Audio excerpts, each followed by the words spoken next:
এক হাদির জন্য কান্নাকাটি। হাদিও তো এই হত্যাকাণ্ড। আসসালামু আলাইকুম রহমতুল্লাহি ওবরকাতু। ভিডিওর শুরুতেই শ্রদ্ধার সাথে স্মরণ করছি আমাদের সকলের প্রাণপ্রিয় শহীদ ওসমান হাদি ভাইকে। আল্লাহ পাক রব্বুল আলমিন প্রিয় ভাইকে জান্নাতুল ফেরদৌসের উচ্চ মাকাম দান করুক, সকলে বলেন আমিন। আমাদের বাংলাদেশের বিচার ব্যবস্থা ভালো হবে না, বিচার আদায় করে নিতে হয়।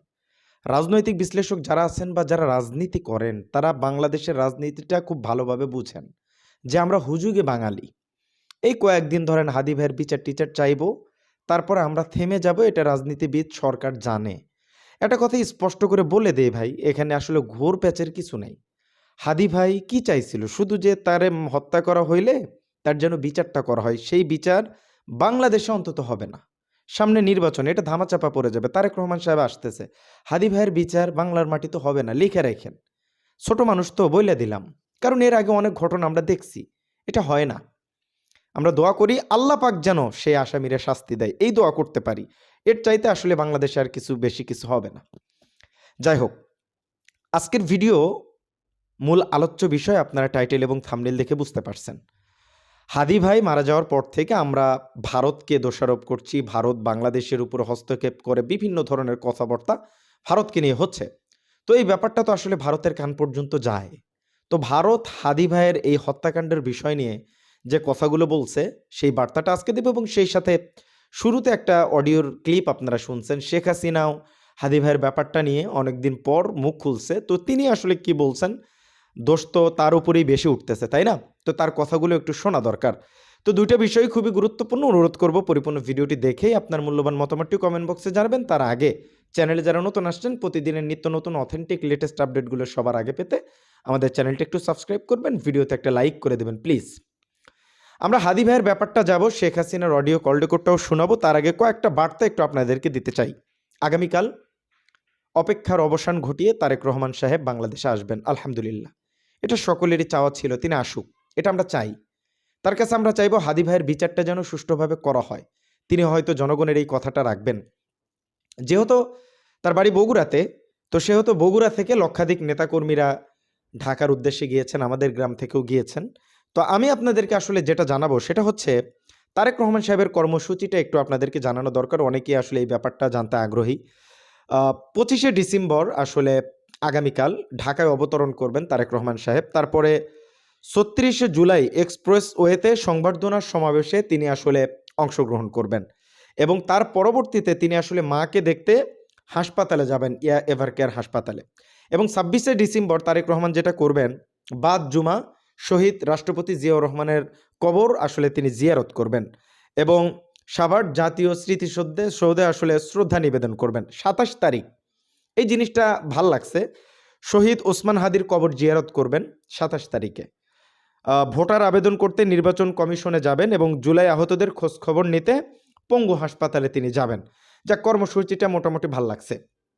এবার আসেন, আমাদের কিন্তু এই যে জিএস পদপ্রার্থী ছিল ফাহাদ ভাই, তিনি বিবাহ করছেন, এবং তিনি বিয়েতে আসলে যে জিনিসটা খুব নজরে লাগছে যে হাদি ভাইকে তারা আসলে ভুলে যায় না। আমাদের এইভাবেই আসলে যোদ্ধাদের অন্তরে লালন করা দরকার। আমরা চেষ্টা করব যারা ভিডিও বানায় বা যারা পোস্ট করি, প্রতিনিয়ত অন্তত হাদি ভাইকে স্মরণ করার, শহীদ মুগ্ধকে, আবরার ফাহাদকে এবং আবু সাইদকে, এদেরকে স্মরণ করার। এরাই আমাদের ইতিহাস, এদেরকে ভুলে গেলে চলবে না। আরেকটা বিষয় একটু আপনাদেরকে জানাতে চাই যে আমাদের রুমিন ফারহানা আপা কিন্তু বিএনপির বিরুদ্ধে গিয়ে নির্বাচন করতেছে, বুঝছেন। আরও অনেক বার্তা ছিল, যাই হোক সেটা আর না দিই। আমাদের জিএস ভাই কারে বিয়ে করছে না করছে, আমার আব্দুল ওহাব ফেসবুক পেজ আছে, সেখানে আমি সেই কন্টেন্টটা দিব। এবার চলেন শেখ হাসিনা আসলে কি বলছে হাদি ভাইকে নিয়ে, সেই অডিও ক্লিপটা শুনে আসি, তারপরে ভারত কি বলছে সেটাও একটু আপনাদেরকে জানাবো। এক হাদির জন্য কান্নাকাটি। হাদিও তো এই হত্যাকাণ্ড মেট্রোপ্লাস ডিজাইনের একটা অংশ, এর সঙ্গেই তো জড়িত ছিল। আইন শৃঙ্খলা রক্ষাকারী সংস্থা যখন গুলি করে, তাদের সময় গুলি করলে ওটা অপরাধ না। পুলিশের উপরে হামলা, জনপ্রশাসন, সেনাবাহিনী, তারা তো দায়িত্ব পালন করতে গেছে। তাদের বিচার করলে গোপালগঞ্জে যখন ইউনূসের হুকুমে সরাসরি গুলি করে আমার 5জন নেতাকর্মীকে হত্যা করলো, সে বিচার তো হচ্ছে না। এই দীপুচন্দ্র দাসকে যে হত্যা করেছে ঝুলিয়ে, একটা মিথ্যা অপবাদ দিয়ে। দীপুর দোষটা কি ছিল? কি অপরাধ ছিল তার? সে সাধারণ গরিবের ছেলে। যাক, আমি আপনাদের সাথে আমি একাত্মতা ঘোষণা করি যে আমি আছি আপনাদের সাথে। এই এত মানুষের লাশ আর এত মানুষের জীবনহানি, ওতে ইউনূসের মন কান্দে না। তার এক সন্ত্রাসীকে কেন, তারা তো নিজেরাই মারছে, প্রার্থী নিয়ে তাদের দ্বন্দ্ব। এখানে আওয়ামী লীগের কি? কিন্তু দোষ সব মারে তারা, আর যারা মারে তাদের দেয় দায় মুক্তি, পুরস্কৃত করে, আর সব দোষ হলো আওয়ামী লীগের, মামলা দেয় আমাদের উপর। এই খেলাই বাংলাদেশে চলছে, কিন্তু সত্যের জয় হবেই হবে, সত্যের জয় হবেই। সবাই ধৈর্য ধরেন, ইনশাল্লাহ সকলের জয় হবে। তো এই বিএনপি জামাত জোট, তারপরে এনসিপি পার্টি, আরো নানা ধরনের অনেক পার্টি নতুন গজিয়েছে। তারা নির্বাচন করবে। আওয়ামী লীগকে তো তারা নিষিদ্ধ করে দিচ্ছে ইউনূস।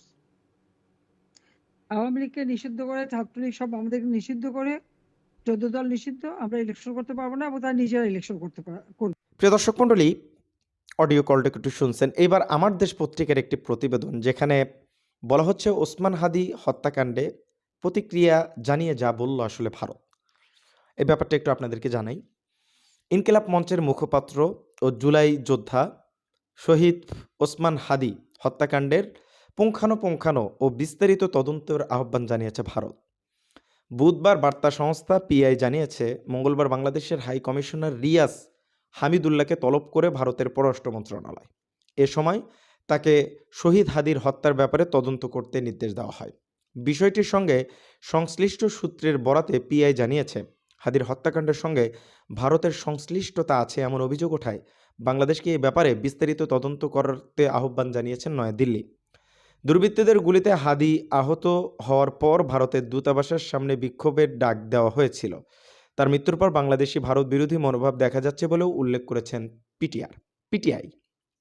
এদিকে মঙ্গলবার ভারতীয় হাই কমিশনার প্রণয় ভার্মাকে তলব করে ঢাকা, ভারতীয় দূতকে তলব করে পররাষ্ট্র সচিব নয়াদিল্লি ও শিলিগুড়িতে বাংলাদেশের কূটনৈতিক স্থাপনা হামলা ও ভাঙচুরের ঘটনায় গভীর উদ্বেগ জানিয়েছেন।